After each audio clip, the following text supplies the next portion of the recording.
Good evening from South Africa. I'm very pleased to be able to participate in this very important discussion on the Kalayan report today. Globally, women migrant domestic workers are an extremely vulnerable group, as we know. They often experience poverty, marginalization, discrimination, and gender-based violence in their countries of origin, leaving them often with domestic work as the only option. As migrant domestic workers, mainly women, they suffer grave human rights violations amounting to contemporary forms of slavery, and different forms of coercion and control are exercised over domestic workers. Women migrant domestic workers on an overseas domestic worker visa in the UK can now work for 6 months and change the employer within that period without having to allege human rights violations or abuse. However, where a worker flees employment because of exploitation, abuse, harassment, or other human rights violations, the worker can turn to the national referral mechanism through first responders like Kalayan for protection.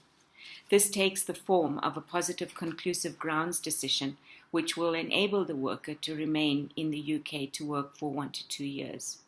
However, women referred through the NRM face a situation of destitution and denial of their dignity and right to work, because the right to work depends on whether they hold a valid overseas domestic worker visa at the time a reasonable grounds decision is made.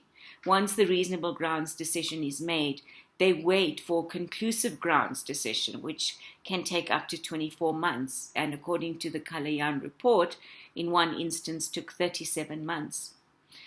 Now, many women may be disadvantaged completely and placed in a precarious situation because of this gap in protection, because they may not have a valid ODW visa at the time the reasonable grounds decision is made. Some of them may be fleeing abuse, harassment, violence in the situation that they're employed in, and they may not even have their passports with them.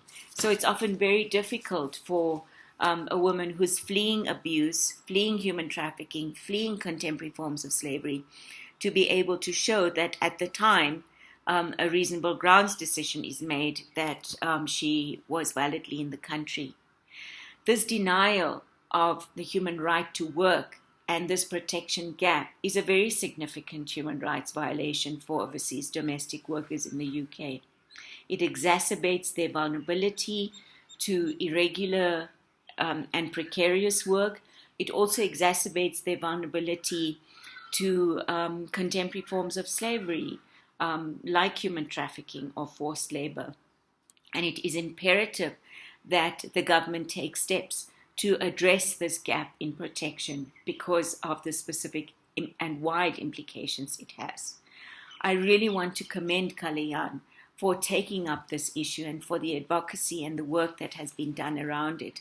And hopefully through this panel discussion, as another initiative, the advocacy will continue. The UK government has committed itself to combating and eradicating all forms of modern slavery.